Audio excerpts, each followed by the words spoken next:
سامعین و ناظرین کرام، السلام علیکم ورحمۃ اللہ وبرکاتہ۔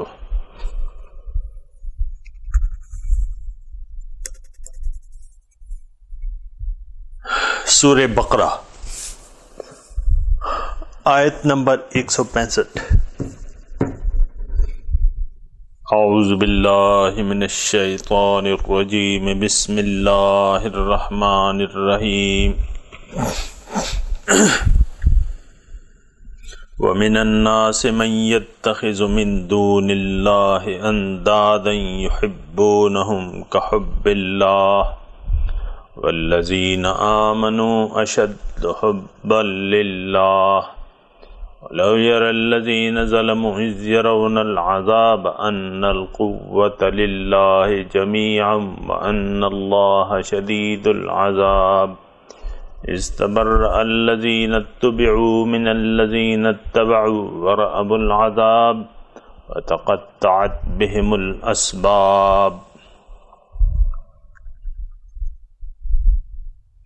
ومن الناس، لوگوں میں سے بعض ایسے ہیں، من یتخذ، جنہوں نے بنا لیے ہیں، من دون اللہ، اللہ کے علاوہ، اندادن، ند، شریک، یحبونہم، محبت کرتے ہیں ان سے وہ جتنی محبت وہ اللہ سے کرتے ہیں۔ والذین آمنوا اشد حبا للہ، اور حالانکہ ایمان والے جو ہیں وہ شدید محبت کرتے ہیں اللہ سے۔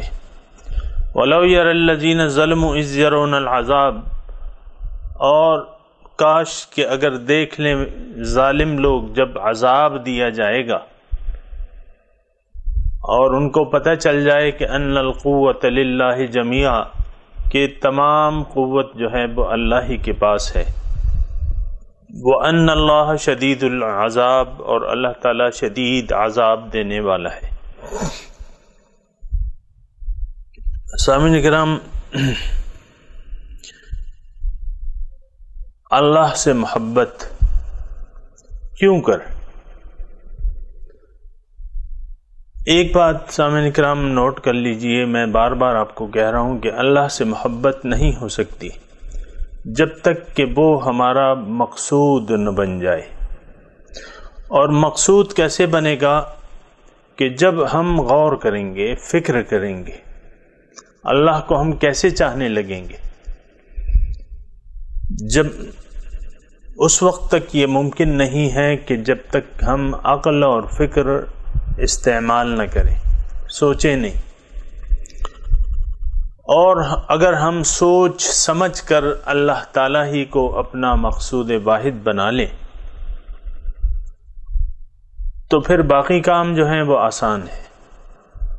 باقی کاموں کا ایک خاص طریقہ ہے، لگا بندہ طریقہ ہے، اور اللہ تعالیٰ کی محبت دل میں جگانے کا اور غیر اللہ کی محبت کو دل سے بھگانے کا ایک خاص لگا بندہ طریقہ ہے۔ اس پر اللہ تعالیٰ نے چاہا تو بات کر لیں گے۔ سب سے پہلے جو ہے وہ اللہ تعالیٰ کو مقصود بنانا ہے، اللہ تعالیٰ کو مقصد زندگی بنانا ہے۔ اور یہ اس وقت ہوگا کہ جب ہم اور آپ اپنے آپ کو پہچاننے کی کوشش کریں گے اور اپنے آپ کو پہچان لیں گے۔ جب ہم اپنے آپ کو پہچانیں گے تو پھر یہ کام آسان ہو جائے گا۔ اس وقت تو ہم زندگی ظاہر دنیا کے دھوکے میں پڑے ہوئے ہیں، ظاہری جسم کے دھوکے میں پڑے ہوئے ہیں۔ حضور صلی اللہ علیہ وسلم فرماتے ہیں کہ جس نے اپنے آپ کو پہچان لیا وہ اپنے اللہ کو پہچان جائے گا۔ اللہ اکبر۔ تو اپنے آپ کو پہچاننا سب سے پہلے بہت زیادہ ضروری ہے کہ ہم کون ہیں۔ اس کائنات کے بارے میں ہم سوچیں کہ یہ کائنات کس نے پیدا کی ہے اور کس کے لیے پیدا کی ہے اور کیوں پیدا کی ہے۔ تو جب ہم سوچیں گے تو یہ پتہ چل جائے گا ہمیں کہ یہ کائنات کا خالق تو اللہ تعالیٰ ہے۔ تخلیق اللہ تعالیٰ نے کی ہے اور انسان کے لیے کی ہے، اور انسان کو اللہ تعالیٰ نے کیوں پیدا کیا ہے؟ بات یہ ہے نا کہ اللہ تعالیٰ نے انسان کو پھر کیوں پیدا کیا ہے؟ یا تو یہ ہے کہ یہ دونوں ایک دوسرے کے لیے ہیں، کائنات انسان کے لیے، انسان کائنات کے لیے، جبکہ یہ بات جو ہے یہ غلط ہے۔ اس میں صرف ایک بات صحیح ہے کہ انسان کے لیے کائنات بنی ہے اور مسخر کر دی گئی ہے۔ اللہ تعالیٰ نے یہ کائنات اور اس میں جو کچھ بھی ہے اللہ تعالیٰ نے انسان کے فائدے کے لیے مسخر کر دی ہے۔ اب انسان کی ہماری تخلیق کیوں ہے، ہماری حقیقت کیا ہے، یہ ساری باتیں سامعین کرام سوچنے کی ہیں۔ جب تک ہم اس پر سوچیں گے نہیں تو ظاہر ہے کہ پھر ہم ظاہر کے دھوکے سے نہیں نکلیں گے۔ ایک چیز کی آپ حقیقت کو پہچان لیں سامعین کرام، اس کے بعد آپ اس سے پھر وہی سلوک کریں گے۔ ایک سانپ کی شکل کا، سانپ کی ایک شکل بنی ہوئی پڑی ہوئی ہے، ایک سانپ ہے مثال کے طور پہ، سانپ ہے مثال کے طور پہ، اور وہ اب ظاہر ہے کہ سانپ جو ہے وہ اس میں جو صلاحیت ہے وہ ڈسنے کی ہے، اور اس کے ڈسنے سے بسا اوقات موت واقع ہو جاتی ہے۔ تو اگر آپ اس کی حقیقت سے واقف ہو جائیں، سانپ کی حقیقت سے، تو پھر یہ ہے کہ سانپ سے آپ دور بھاگیں گے، سانپ سے آپ دور بھاگیں گے۔ آپ کے کمرے میں مثال کے طور پر سانپ ہے تو آپ وہاں چین کی نیند نہیں سو سکیں گے، نیند کا تو سوال نہیں پیدا ہوتا۔ آپ سانپ کو ختم کرنے کی کوشش کریں گے۔ جب سانپ ختم ہو جائے، کیونکہ وہ انسان کا دشمن ہے، جب ختم ہو جائے تو پھر آپ کے دل کو چین آ جائے گا، پھر آپ کو سکون مل جائے گا، اور پھر آپ چین کی نیند سو سکیں گے۔ تو سانپ دوستی کے لیے نہیں ہوتا، سانپ سانپ ہوتا ہے، اس کا کام ڈسنا ہوتا ہے۔ تو اگر سانپ، اب دیکھیں آپ نے سانپ کی حقیقت کو پہچان لیا، اب اس سے دوستی نہیں کی بلکہ دشمنی کی، اور اس کو کسی بھی طریقے سے آپ نے ختم کر لیا۔ اسی طرح یہ ظاہر دنیا جو ہے، سامعین کرام تھوڑی سی آپ کی توجہ چاہیے، یہ جو ظاہر دنیا ہے یہ بھی انسان کو یقیناً ڈسنے والی چیز ہے۔ ہمارے پاس جو کچھ بھی ہے، جو کچھ نظر آ رہا ہے ہمیں، یہ انسان کو ڈسنے والا ہے، انسان کا دشمن ہے۔ یہ ظاہر جو ہے، یہ حقیقت میں یہ انسان کو ڈسنے کے لیے کافی ہے۔ سب سے پہلے آپ کا اپنا جسم ہے، آپ ظاہر کے، اگر ظاہر کی آپ نے حقیقت نہیں پہچانی تو ظاہر آپ کو ڈس لے گا۔ آپ پھر کہیں گے یار بس یہی ہے سب کچھ، اسی کو تعلیم دو، اسی کی تربیت کرو، اس کو کھانا کھلاؤ، اس کو کپڑے پہناؤ، اچھی سے اچھی زندگی گزارو اور پھر جاؤ۔ اگر آپ نے اس کی حقیقت کو نہیں دیکھا تو یہ آپ کو ڈس لے گا۔ حب جاہ اسے کہتے ہیں، اپنی محبت جو ہے، اس میں آپ گرفتار ہو جائیں گے۔ پھر جو دیگر جو چیزیں ہیں جس کے بارے میں میں آپ کو کہہ چکا ہوں، مال ہے، آپ کا مال ہے، آپ کو بظاہر وہ اچھا لگتا ہے لیکن یہ آپ کو ڈس لے گا اور یہ اللہ تعالیٰ سے دور کر دے گا آپ کو، کیونکہ یہ آزمائش ہے، فتنہ ہے، آزمائش ہے۔ آپ کی اولاد ہے، یہ آپ کے لیے فتنہ ہے، یہ آزمائش ہے۔ اگر اس میں آپ یعنی اس کی حقیقت کو نہ سمجھے تو یہ آپ کو ڈس لے گا۔ الغرض ہر ایک چیز جو ہے اس کی اگر آپ نے حقیقت کو نہیں پہچانا تو یہ آپ کو ڈس لے گی، اپنے دام میں گرفتار کر لے گی۔ دنیا کے دام میں ہم میں سے بہت سے لوگ ایسے ہیں جو دنیا کے اور ظاہر کے دام میں گرفتار ہو چکے ہیں۔ سامعین کرام، ظاہر دنیا کے دام میں گرفتار ہو چکے ہیں۔ اس کی زلفوں کے اسیر ہو چکے ہیں۔ ایسا ہے کہ نہیں؟ جب ظاہر کی زلفوں کا ہم اسیر بن جائیں، یہ میرا مال ہے، میں ہوں، میری بیوی ہے، بچے ہیں، میرا گھر ہے، یہ اس کے آپ زلفوں کے اگر اسیر بن گئے تو یقین جانیں کہ آپ کو یہ چیزیں ڈس لیں گی، آپ کو کہیں کا نہ چھوڑیں گی۔ تو ضرورت اس بات کی ہے سامعین اکرام کہ ہم اس کی حقیقت کو سمجھیں، دنیا اور ما فیہا کی حقیقت کو سمجھیں، اپنی حقیقت کو سمجھیں، اور پھر اس سے اسی کے مطابق سلوک کریں۔ یعنی سب سے پہلے آپ دیکھیں ہمارے پاس جو ہے وہ نفس ہے،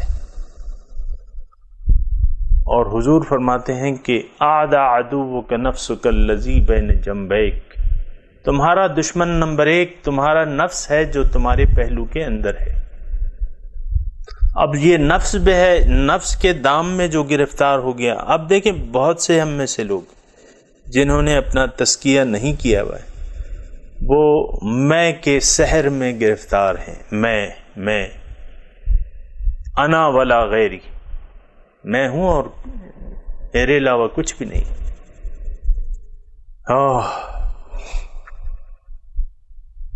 پھر انا خیر منہ، جو کہ شیطان نے کہا تھا کہ میں بہتر ہوں اس سے۔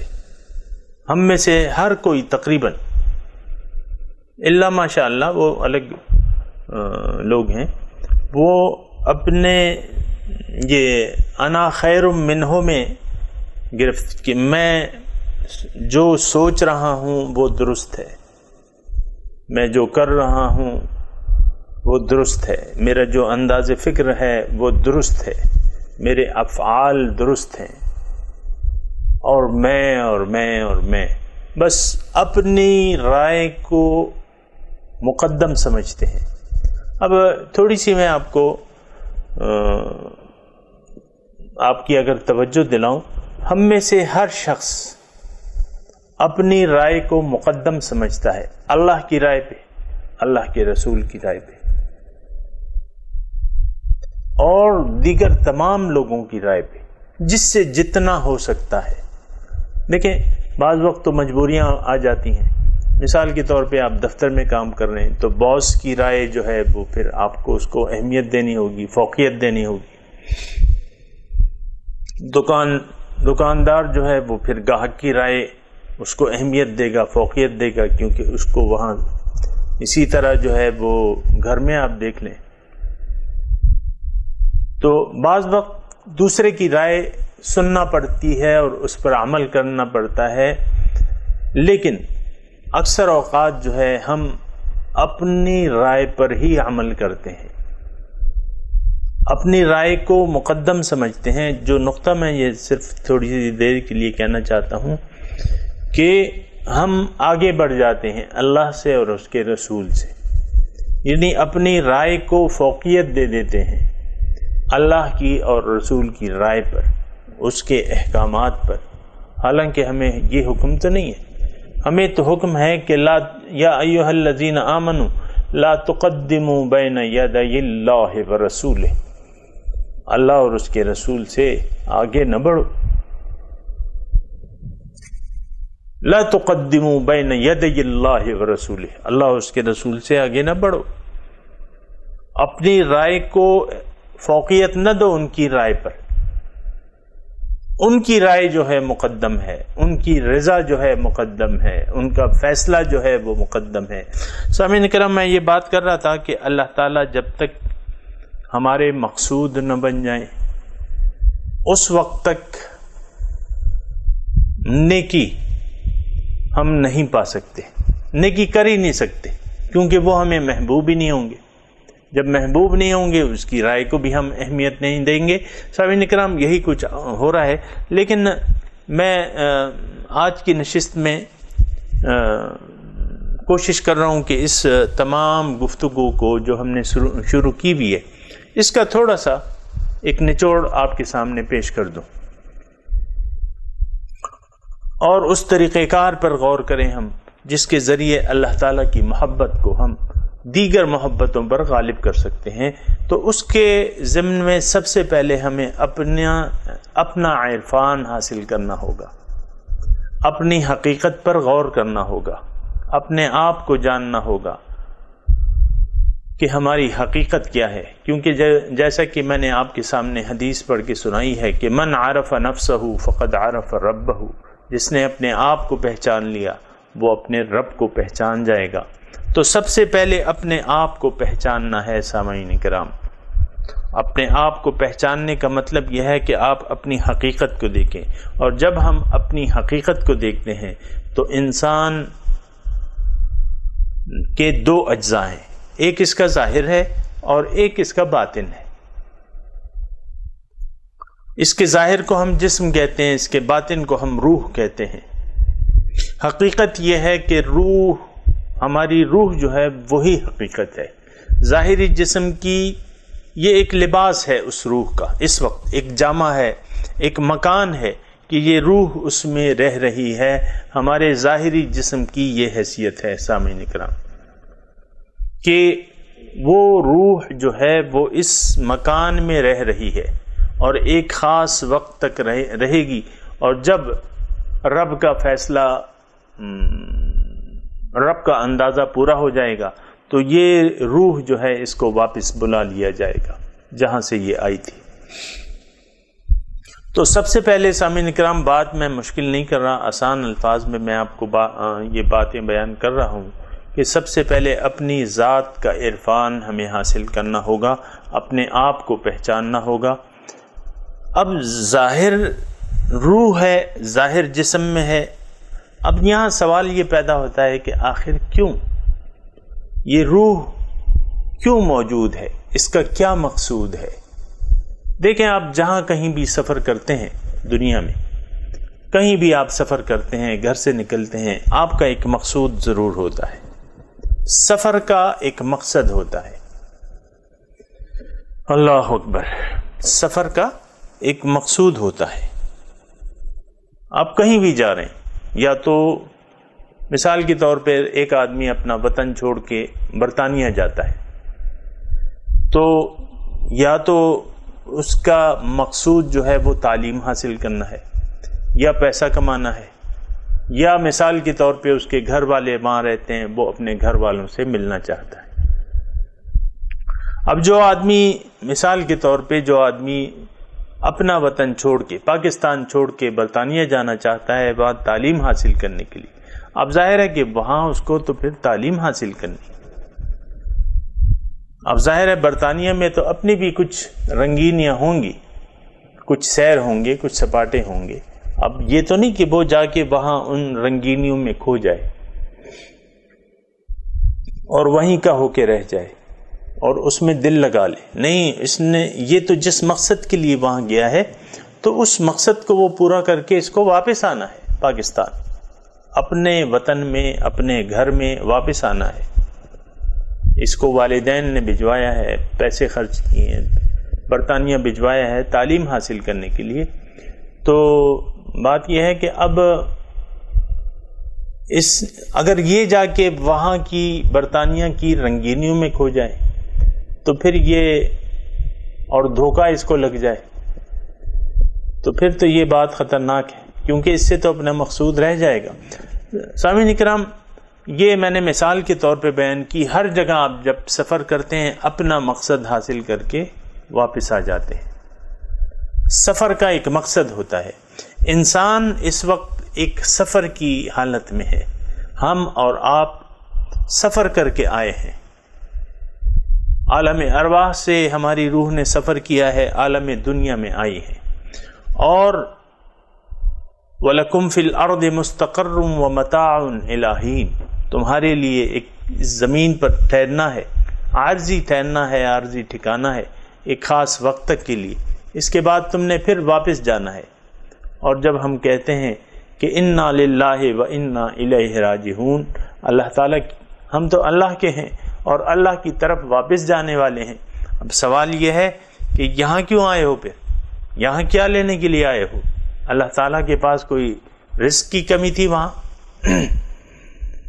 یہ سامعین کرام یہ سوچنے کی باتیں ہیں کہ یہ سفر، یعنی ایک تو یہ ہے کہ ہم حالت سفر میں ہیں، دوسرا یہ ہے کہ اس سفر کا ایک مقصد ہے، وہ ہم جان لیں، اس پر سوچیں، اپنی روح کا ادراک کریں، اس کو یعنی اپنی حقیقت کو پہچانیں، اور پھر اس سفر جو ہمارا شروع ہوا ہے عالم ارواح سے، اب ہم عالم دنیا میں ہیں، عالم رنگ و بو میں ہیں، اس سفر کا مقصد جانیں کہ ہم نے کیا کرنا ہے۔ ہم تو یہاں آ کر یہاں کی رنگینیوں میں آ کر کھو گئے ہیں، دنیا کی رنگینیوں میں، دنیا ظاہر ہے کہ رنگین ہے، سرسبز ہے، شاداب ہے، یہاں سب سے پہلے آپ کے پاس آپ کا جسم ہے، ہو سکتا ہے اس کا رنگ گورا ہو، اس جسم کا رنگ گورا ہو، یا اور کوئی اللہ تعالیٰ نے اس کو خوبصورتی عطا کی ہو، آپ اس کے سحر میں گرفتار ہو گئے کہ بھئی میں تو بہت خوبصورت ہوں، یا اور جو چیزیں ہیں، مال ہے، مال کی کشش ہے، وہ آپ کو سونے چاندی کی کشش آپ کو خیرہ کر دے، اس کو زیادہ سے زیادہ جمع کرنے میں آپ لگ جائیں، وَتُحِبُّونَ الْمَالَ حُبًّا جَمًّا، اور تجوریاں جو ہیں وہ بھرتے چلی جائیں، اور جب موت آئے تو ان تجوریوں کو ویسا ہی چھوڑ کے آپ عالم بالا چلے جائیں۔ اسی طرح بیوی ہے، اولاد ہیں، یہ دو چیزیں جو ہیں یہ خاص طور پہ اللہ تعالیٰ نے ٹارگٹ کی ہیں، ہمارے پاس جو ہے ہوتی ہیں۔ وَاعْلَمُوا أَنَّمَا أَمْوَالُكُمْ وَأَوْلَادُكُمْ فِتْنَةٌ، دیکھو تمہاری مال اور اولاد جو ہیں یہ فتنہ ہے، آزمائش ہے، یہ کہیں تم میں اپنے سحر میں گرفتار نہ کر دے۔ اور سامعین کرام بات ہے، لیکن یہ اللہ تعالیٰ کی بات ہے، اس پر یعنی اس سے صرف نظر ہم نہیں کر سکتے۔ مال کی کشش انتہائی پرکشش چیز ہے، مال جو ہے وہ انتہائی پرکشش چیز ہے، لوگ اپنا ایمان آسانی سے بیچ دیتے ہیں اس پہ۔ مال آپ دیکھیں نا، آج میں آپ کو کہتا ہوں کہ آج کے معاشرے میں، جس معاشرے میں ہم رہ رہے ہیں، اس میں مال کو بہت زیادہ اہمیت دی جاتی ہے، سونے چاندی کے ڈھیروں کو بہت زیادہ پسند کیا جاتا ہے، اور اس کو خوب جمع کیا جاتا ہے، اس کو ہم اللہ کی راہ میں خرچ نہیں کرتے۔ تو یہ ساری چیزیں جو ہیں سامعین کرام، یہ یعنی انسان کو خراب کر دینے والی چیزیں ہیں۔ تو اگر ہم اللہ کی محبت کو دیکھیں، مضمون وہی ہے کہ ہم نے شدید محبت کرنی ہے اللہ تعالیٰ سے، تو یہ جب ہی ہوگا سامعین کرام کہ ہم حقیقت کو دیکھیں گے، ظاہر کے دھوکے سے نکل آئیں گے، ظاہر کا جو دھوکہ ہمیں لگا ہوا ہے اس سے ہم نکل آئیں گے، اور پھر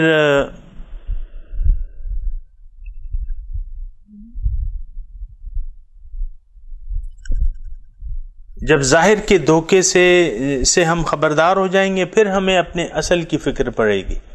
اب جو روح آئی ہے سامعین کرام، تو یہ کیوں آئی ہے، اور اس سفر کا مقصود کیا ہے، یہ بھی تو جاننے کی کوشش کرنا چاہیے نا۔ ہم تو آج زندگی گزار رہے ہیں، اس کا کوئی مقصد ہی نہیں ہے، مقصود ہی کوئی نہیں ہے، اور ہے تو باطل ہے۔ میں یہ نہیں کہہ رہا کہ مقصود کوئی نہیں ہے، مقاصد ہیں، ہمارے مقاصد زندگی ہیں، لیکن وہ باطل ہیں، وہ اس کا تعلق ظاہر سے ہے۔ ظاہر کے دھوکے میں آ کر ہم نے ظاہری کو مقصد زندگی قرار دے دیا ہے، ظاہر ہی کو مقصد زندگی قرار دے کے ظاہر کے دھوکے میں پڑ کے ظاہری کے ہو کے رہ گئے ہیں۔ وَلَمْ يُرِدْ إِلَّا الْحَيَاةَ الدُّنْيَا، اب یہ تو حیات دنیا کے علاوہ کچھ چاہتا ہی نہیں ہے، اللہ تعالیٰ تو بھول گیا ہے۔ تو بات یہ ہے کہ سامعین کرام، بہت سی باتوں کی ایک بات، اور وہ کیا کہ ہم سوچیں، کسی اہل حق کی، کسی حق کو سنانے والے کی بات سنیں اور پھر اس پر سوچیں، عقل سے کام لیں۔ تو جب عقل سے ہم کام لیں گے تو ہمیں پتہ چلے گا کہ اللہ تعالیٰ ہی ہمارے مقصود ہے۔ اللہ تعالیٰ نے ہمیں پیدا کیا ہے، اس سفر پہ اس لیے بھجوایا ہے کہ جسم کو ہم اس طریقے سے استعمال کریں جس سے ہماری روح جو ہے وہ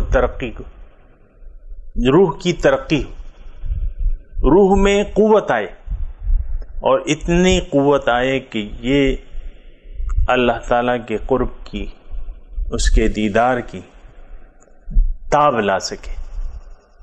یعنی اللہ تعالیٰ خاص طور پہ، یعنی اس پہ تو میں بات کرتا رہتا ہوں، مقصد یہ ہے کہ ہم اللہ تعالیٰ کے راستے پر چل کر دیکھیں۔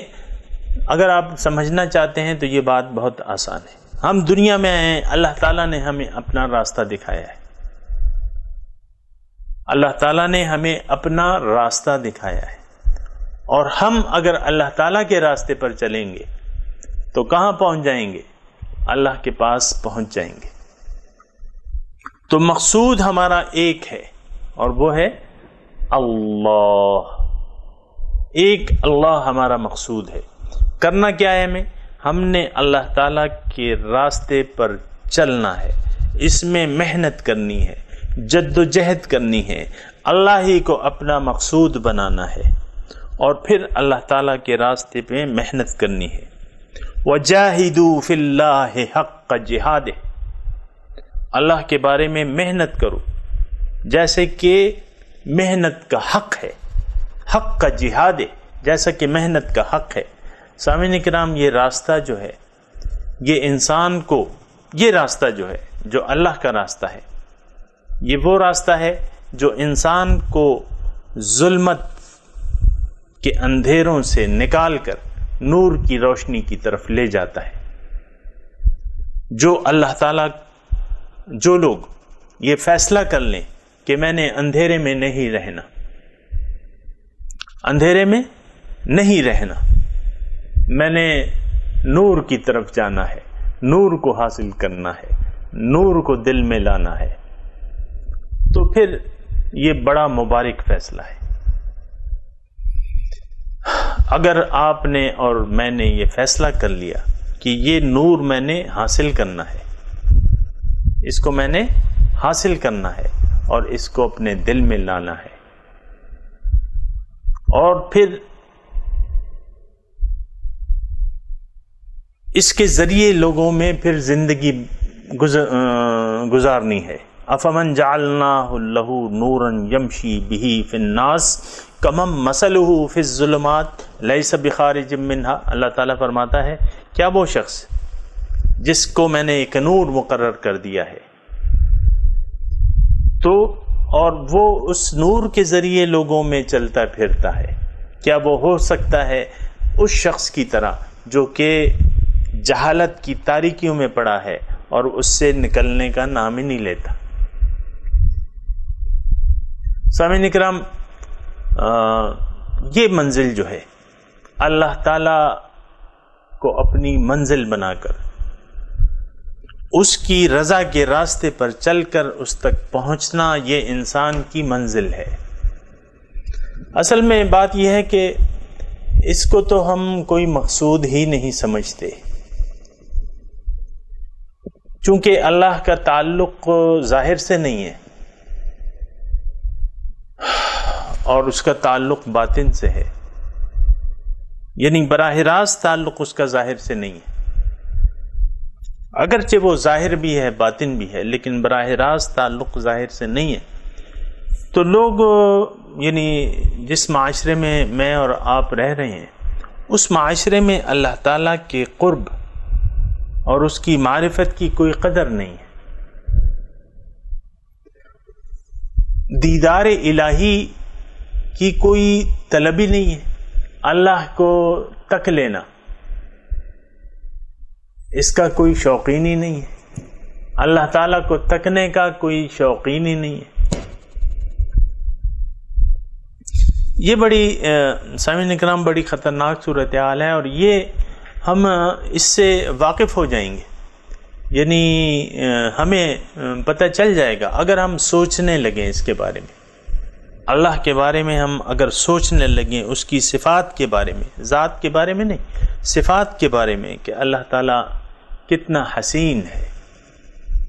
ہم تو حسن کے طلبگار ہیں، حسن کو ہم پسند کرتے ہیں، لیکن اللہ تعالیٰ بھی تو حسین ہے جو حسن کا خالق ہے۔ تو دیکھیں وہ کتنا خوبصورت ہوگا، اللہ تعالیٰ کتنا خوبصورت ہوگا۔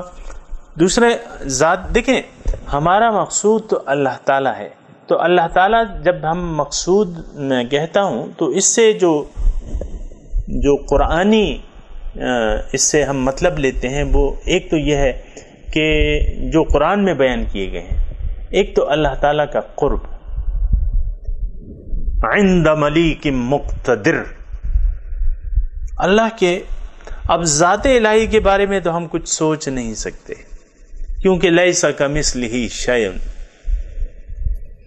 زمین اور فی الارض ولا فی السماء، زمین اور آسمان میں اس کی طرح کوئی چیز ہے ہی نہیں، تو سوچ تو ہم نہیں سکتے، لیکن حقیقت تو ہے وہ۔ تو ذات الہی کے قریب ہونا بھی یہ ایک کام ہے، ایک نعمت ہے کہ قرب خداوندی ہمیں حاصل ہو جائے، اللہ کا قرب ہمیں حاصل ہو جائے، اور اس کے قریب پہنچ کر ہمیں اس کی ملاقات نصیب ہو جائے، اور جب ملاقات ہوگی تو پھر دیدار کیسے نہیں ہوگا۔ اور دیدار الہی جو ہے یہ ایک بہت بڑی نعمت ہے سامعین کرام، اللہ تعالیٰ کا دیدار کر لینا ایک بہت بڑی چیز ہے، بہت بڑی نعمت ہے۔ اور ذات الہی یہ ساری باتیں جو ہیں سامعین اکرام، میں یعنی ازروئے قرآن آپ کو بتا رہا ہوں۔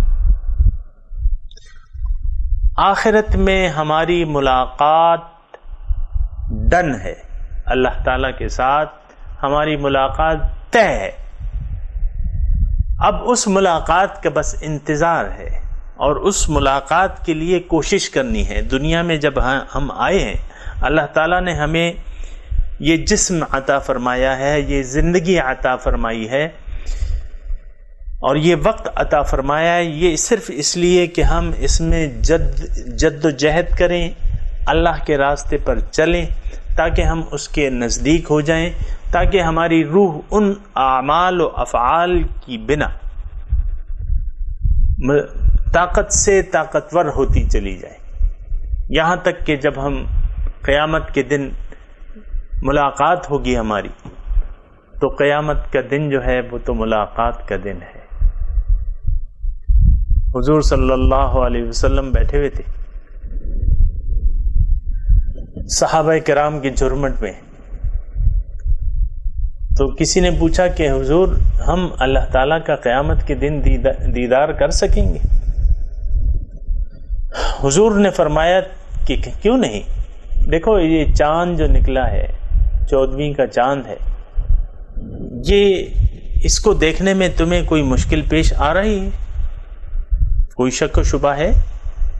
صحابہ نے کہا نہیں یا رسول اللہ۔ اللہ کے رسول نے فرمایا بالکل اسی طرح تم اپنے رب کو تکو گے۔ تو قیامت کے دن جو کہ دور نہیں ہے، جلدی ہے، قیامت کے دن جو ہے وہ بہت جلد ہے۔ انہم یرونہم بعیدا ونراہ قریبا، قیامت کا دن یہ لوگ جو ہیں بڑا دور سمجھتے ہیں، اللہ تعالیٰ کہتا ہے میں تو اس کو بڑا قریب سمجھتا ہوں، تو قریب ہے۔ کأن لم یلبثوا الا ساعۃ من النہار، قیامت کے دن یہ لوگ جو ہیں یہ کہیں گے کہ ہم جتنا بھی عرصہ رہے دنیا میں اور برزخ میں، قبر میں، وہ دن کا کچھ حصہ تھا، تو سامعین اکرام بالکل اسی طرح میں آپ کو کہہ رہا ہوں کہ بہت جلد ہماری ملاقات اللہ تعالیٰ سے ہونے والی ہے۔ اب یہ عرصہ دنیا جو ہے اس میں ہم نے کوشش کرنی ہے، اس میں ہم نے محنت کرنی ہے، رب کو مقصود بنا کر اس کے راستے پر چلنا ہے، اور 5 وقت نماز میں رب سے دعا بھی کرنی ہے کہ اہدنا صراط المستقیم، اے رب ہمیں تو سیدھا اپنا راستہ دکھا دے۔ ان ربی علی صراط مستقیم، میرا رب جو ہے پیغمبر کی آواز میں آواز ہے قرآن میں کہ میرا رب تو صراط مستقیم پر ہے۔ وعلی اللہ قصد السبیل ومنہا جائر، اور سیدھا راستہ تو اللہ تک جا پہنچتا ہے، اور بعض راستے تو ٹیڑھے ہیں۔ سورہ نحل، فمن شاء، ان ھذہ تذکرہ، دیکھو یہ تو ایک نصیحت ہے، قرآن ایک نصیحت ہے۔ فمن شاء اتخذ الی ربہ سبیلا، بس جس کا جی چاہے وہ اپنے رب کو مقصد بنا کے اس کا راستہ اپنا لے۔ یہ سامعین اکرام قرآن کی باتیں ہیں جو میں آپ کو بتا رہا ہوں۔ فمن شاء انا انذرناکم عذابا قریبا، یہ سورہ مزمل میں بھی ہے، فمن شاء اتخذ الی ربہ سبیلا، جس کا جی چاہے وہ اپنے رب کی طرف کا راستہ، رب کے پہنچنے کے لیے اس کا راستہ اپنا لے۔ تو رب کا راستہ کیا ہے؟ وہ یہ قرآن ہے۔ رب کا راستہ ہمیں یہ قرآن بتاتا ہے، اللہ تعالیٰ بتاتا ہے، اس پر چلنے کا طریقہ کیا ہے وہ ہمیں یہ حدیث بتاتی ہے۔ تو سامعین اکرام، اللہ تعالیٰ جب تک، میں آپ کو ایسی بات کہہ رہا ہوں جو آپ نوٹ کر لیں، اللہ تعالیٰ جب تک ہمارا اور آپ کا مقصود نہ بن جائے، اس سے ہمیں کوئی چاہت، کوئی محبت نہیں ہو سکتی۔ وہ ہوگی تو بس وہ ایسے ہی ہوگی جیسا کہ آج کل ہے، کیونکہ اللہ تعالیٰ تو ہمارے مقصود ہی نہیں ہے۔ اللہ کی تڑپ، اللہ تک پہنچنے کی تڑپ اور اللہ تعالیٰ کی محبت کو پانے کے لیے ضروری ہے کہ وہ سب سے پہلے آپ کا مقصود بن جائے۔ لا مقصود الا اللہ، جب تک اللہ تعالیٰ ہمارا مقصود نہیں بنے گا، دیگر معبودان باطل سے ہماری نظر نہیں ہٹے گی، اور دیگر معبودان بتان جھوٹے خداؤں سے ہماری نظر نہیں ہٹے گی، اور اس کو ہم ردی نہیں سمجھیں گے، اس وقت تک رب کی محبت ہمارے دل میں نہیں آ سکتی۔ سامعین اکرام، آپ سے میری گزارش ہے کہ یہ جو میں باتیں کر رہا ہوں یہ اس لیے نہیں ہے کہ ہم اس کو ایک کان سے سن کر دوسرے کان سے نکال دیں، یہ اس لیے ہیں کہ ہم اپنے رب کو اپنا مقصود بنا لیں، اور اپنا محبوب بنا لیں، اور اپنا مطلوب بنا لیں، اور پھر اس کے راستے پر چل پڑیں۔ اللہ کا راستہ واضح ہے، دین آسان ہے، دین مشکل نہیں ہے۔ دین اس کے لیے مشکل ہے جو رب تک پہنچنا نہیں، جو رب کو پانا نہیں چاہتا۔ دین اس کے لیے مشکل ہے جس کے دل میں اللہ کی محبت نہیں ہے۔ دین اس کے لیے مشکل ہے دین پر عمل کرنا جس کے اور بھی خدا ہیں، اور بھی بت ہیں اس کے سامنے، اس کی شخصیت کا بت ہے، اس کے نفس کا بت ہے اس کے سامنے۔ اس بتوں کو وہ نہیں گرا رہا اور نہ گرانا چاہتا ہے۔ سامعین اکرام،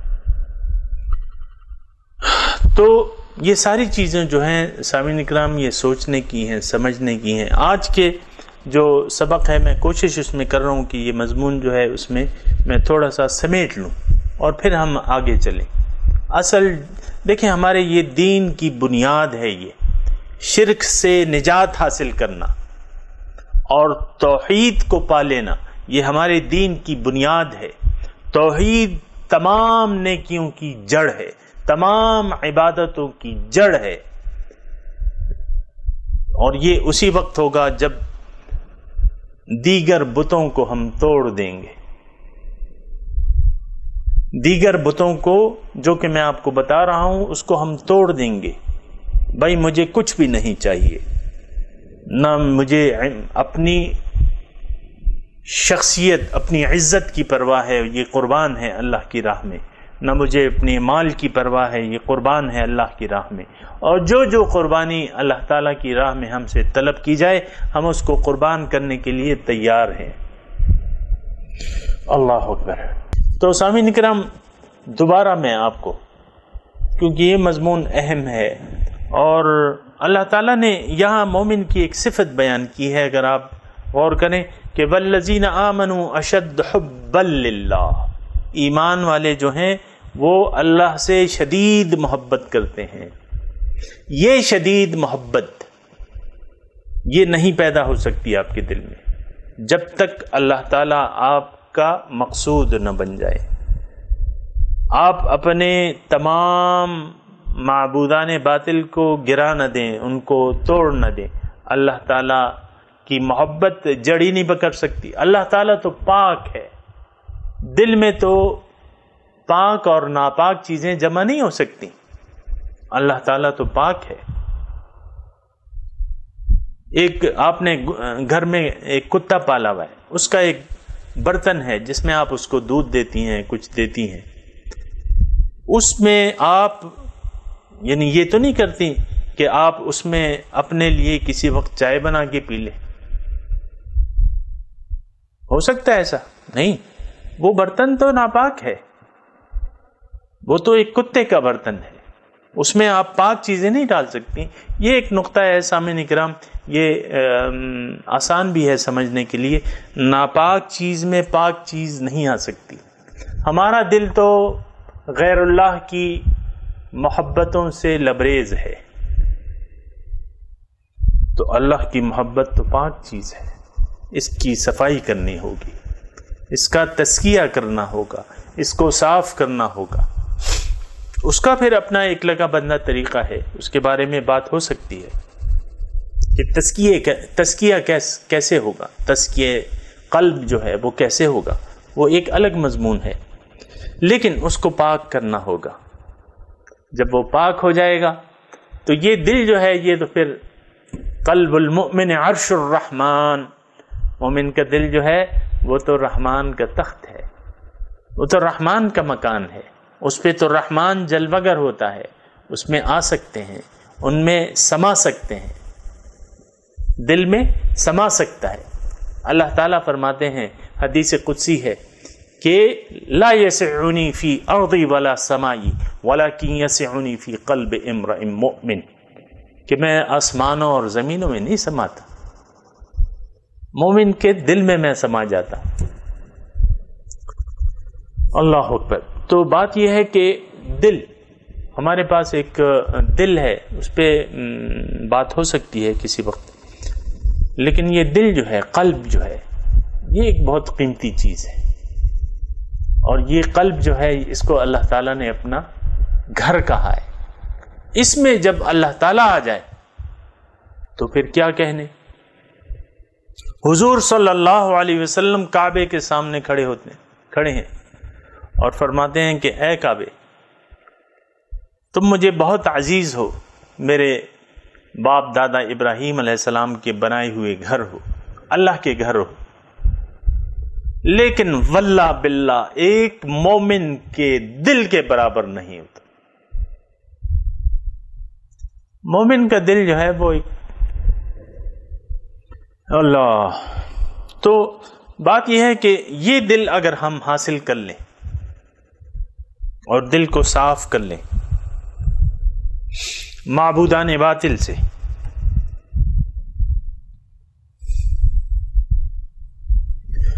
اللہ اللہ، تو پھر کام بن سکتا ہے. اور اگر ہم یہ کہتے ہیں کہ یہ بھی ہم کریں گے اور وہ بھی کریں گے تو یہ کام جو ہے یہ مشکل ہے. سامعین کرام، ایسا کرنا جو ہے وہ پھر بہت مشکل ہو جائے گا، ہو ہی نہیں سکتا.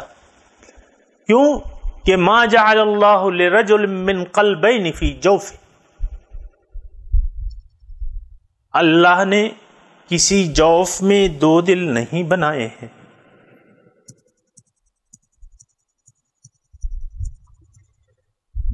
دل تو ایک ہے۔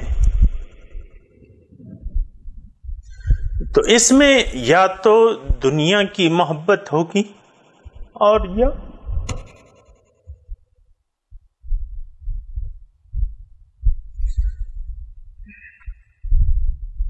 یا اللہ کی محبت ہوگی۔ ایمان والے جو ہیں ان کی ایک خاصیت ہے،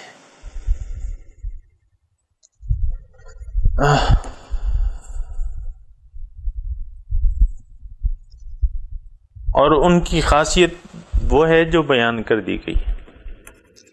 اللہ اللہ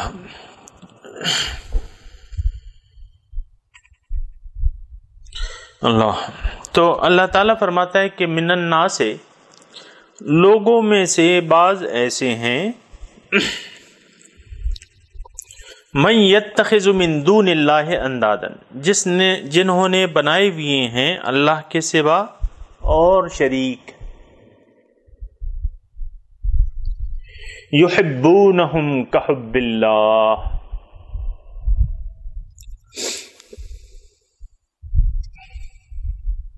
وہ ان سے محبت کرتے ہیں جتنی محبت وہ اللہ سے کرتے ہیں۔ سامعین اکرام، یہ بات جو ہے یہ ذرا نوٹ کرنے کی ہے، اور بات یہ ہے کہ یہ اللہ تعالیٰ فرما رہے ہیں، اللہ ہی کا کلام ہے کہ اب ایسے لوگوں میں اگر ہم شامل ہو گئے، ایسے لوگوں میں اگر ہم شامل ہو گئے تو پھر تو ہم مشرک بن گئے۔ اگر یہ بات ہم پر صادق آ گئی کہ ہماری بعض محبتیں اللہ کی محبت کے برابر ہیں، تو پھر جو ہے پھر تو بات یہ ہے کہ یہ بات ہم پہ صادق آتی ہے۔ تو اس کے بارے میں سامعین اکرام ذرا سوچ لینا چاہیے، اور ضرور سوچنا چاہیے، کیونکہ شرک جو ہے وہ ایک ناقابل معافی گناہ ہے، اور ان الشرک لظلم عظیم۔ اللہ تعالیٰ فرماتا ہے کہ شرک جو ہے وہ ظلم عظیم ہے۔ اور شرک ہم تو یعنی ہم اور آپ جس معاشرے میں رہ رہے ہیں وہاں شرک کے پتہ نہیں کیا معنی لوگ لیتے ہیں، لیکن دیکھیں ان آیات کو دیکھیں، قرآن خود ہی اپنی تفسیر کرتا ہے۔ قرآن کی بہترین تفسیر وہ ہے جو قرآن کے ذریعے ہو۔ قرآن کی بہترین تفسیر یہ ہے، تو اپنے دل و دماغ سے جو آپ کے دل میں اور یعنی جو تصورات ہیں ان کو ہٹا دیں، اور یہ تصور جو ہے شرک کا، یہ معنی جو ہے یہ شرک کا، یہ اپنے دل و دماغ میں بٹھا لیں کہ شرک تو بھائی یہ ہے کہ تم کسی چیز سے اتنی محبت کرو جتنی محبت تم اللہ تعالیٰ سے کرتے ہو۔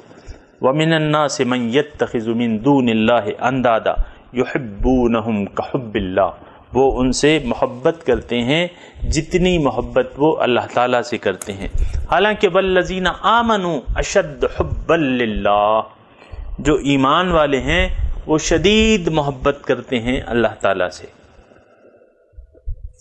اب آگے کی جو آیت ہے اس میں اللہ تعالیٰ مزید یعنی آخرت کا ایک نقشہ ہمارے سامنے کھینچ کے ہمیں خبردار کرتا ہے کہ دیکھو کاش یہ لوگ دیکھ لیتے، وَلَوْ يَرَى الَّذِي نَزَلَ، کاش یہ ظالم لوگ۔ اب دیکھیں ظالم کس کو کہا ہے؟ اب ظاہر ہے یعنی ان آیات کو اگر آپ بالکل کسی تفسیر وغیرہ میں پڑھے بغیر آپ خود ہی تھوڑا سا سوچیں تو جو شخص اللہ کے سوا جس نے اور معبودان باطل بنائے ہوئے ہیں اور بت ہیں، بتوں کی میں نے آپ کو تفصیل کر دی، تو وہ پھر شرک ہو گیا، اور یہ شخص جو ہے ان الشرک لظلم عظیم، شرک جو ہے وہ ظلم عظیم ہے۔ وَلَوْ يَرَى الَّذِينَ ظَلَمُوا، اگر دیکھ لیتے ظالم لوگ جب عذاب کو، اذ يرون العذاب ان القوة للہ جميعا، کہ اس وقت ان کو پتہ چل جائے گا کہ دیکھو ساری قوت یہ تو اللہ تعالیٰ کے ہاتھ میں ہے، ساری قوتوں کا مالک جو ہے وہ تو اللہ تعالیٰ ہے۔ سامعین کرام، یہ نقطہ جو ہے کہ ساری قوتوں کا مالک تو اللہ تعالیٰ ہے، انسان جو ہے وہ دیکھیں کسی طاقت والے کی پناہ لیتا ہے، طاقت والے کی پناہ ڈھونڈتا ہے، اور کسی طاقت والے کی آشیرواد اس کو حاصل ہو جائے تو وہ اپنے آپ کو محفوظ سمجھتا ہے، وہ اپنے آپ کو محفوظ سمجھتا ہے۔ تفصیل میں نہیں جانا چاہ رہا، آپ دیکھیں یعنی صاحبان اقتدار ہیں، ان کی اگر کسی کو آشیرواد حاصل ہو جائے، وہ کہتے ہیں یہ وزیر اعلیٰ کا خاص بندہ ہے، اس کو اس کی آشیرواد حاصل ہے، تو وہ بندہ کتنا سیف اپنے آپ کو سمجھتا ہے جس کو وزیر اعلیٰ کی وزیر اعظم میں اس لیے نہیں کہہ رہا کہ وہ تھوڑا سا وزیر اعلیٰ مثال کے طور پہ میری ضلع کا ایک رکن اسمبلی ہے، وہ وزیر اعلیٰ بن گیا، اور پھر میں چونکہ اس کے پڑوس میں رہتا ہوں اور میں اس کے پاس پہنچ گیا، اس کا قرب حاصل کر لیا، اور اس کے ہر محفل میں وہ لوگ مجھے بلانے لگے اس کو، کیونکہ وزیر اعلیٰ مجھے چاہتا ہے۔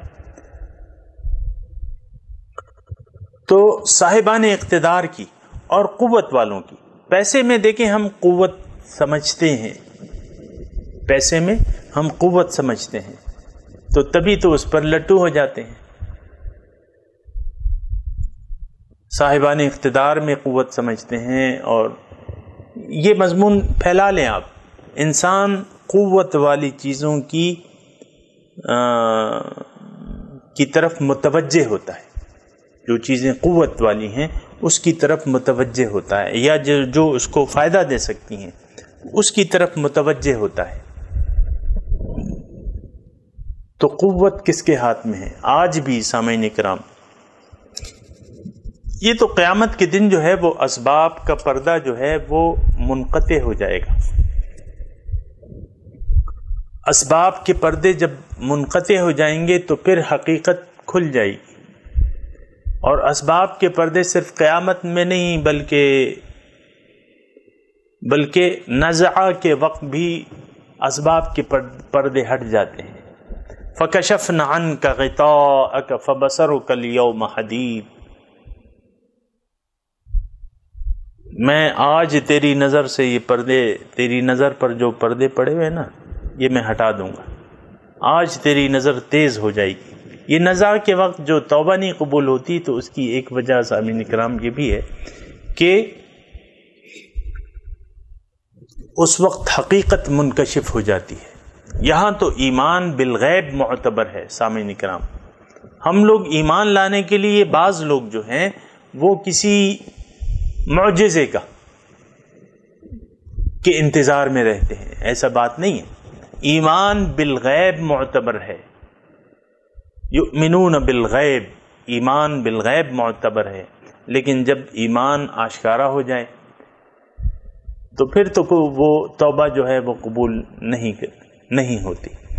تو قوت جو ہے سامعین کرام، اگر ہم سوچیں تمام قوتوں کا مالک ایک ہی ذات ہے، اللہ۔ اس وقت بھی تمام قوتوں کا مالک کون ہے؟ اللہ تعالیٰ کی ذات ہے۔ اللہ تعالیٰ کا جب فیصلہ آ جائے انسان کے بارے میں کسی بھی، تو پھر کوئی کام نہیں آ سکتا۔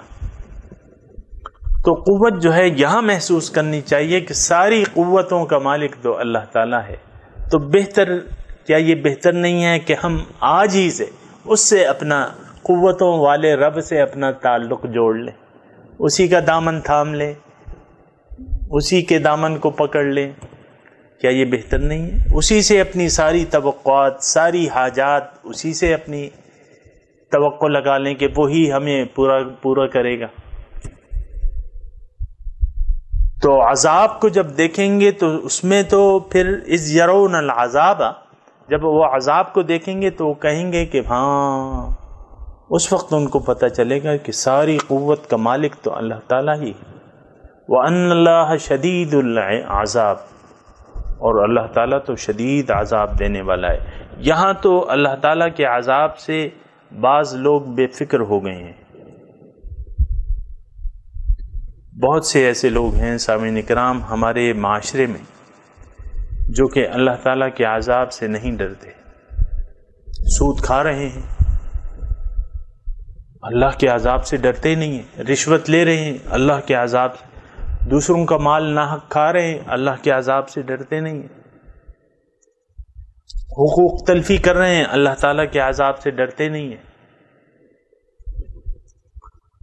تو بات یہ ہے کہ اللہ تعالیٰ کا ہمارے ساتھ ما سوائے اس کے کہ وہ ہمارا خالق ہے اور ہم اس کے بندے ہیں، اور کوئی تعلق نہیں ہے۔ کوئی جھوٹا ایمان ہمارے کام نہیں آئے گا۔ یہ جو ہم توقعات لگا رکھے ہیں نا کہ وہ اللہ تعالیٰ غفور الرحیم ہے اور وہ بخشش ہو جائے گی، یہ ہو جائے گی، تو یہ چیزیں جو ہیں غلط ہیں۔ اللہ تعالیٰ شدید عذاب دینے والا ہے۔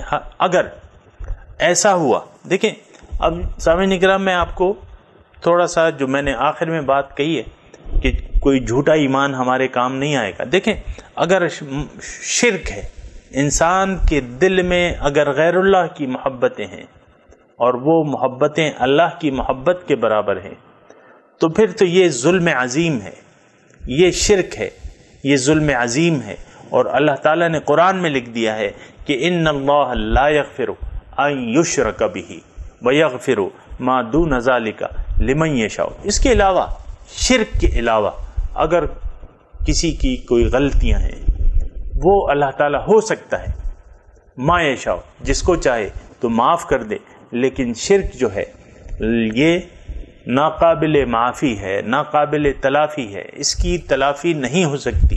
یہاں دنیا میں اس کی تلافی کرنی ہے، جھوٹے بتوں کو، جھوٹے معبودوں کو سینہ دل سے نکالنا ہے اور اللہ کی محبت کو اس دل میں لانا ہے۔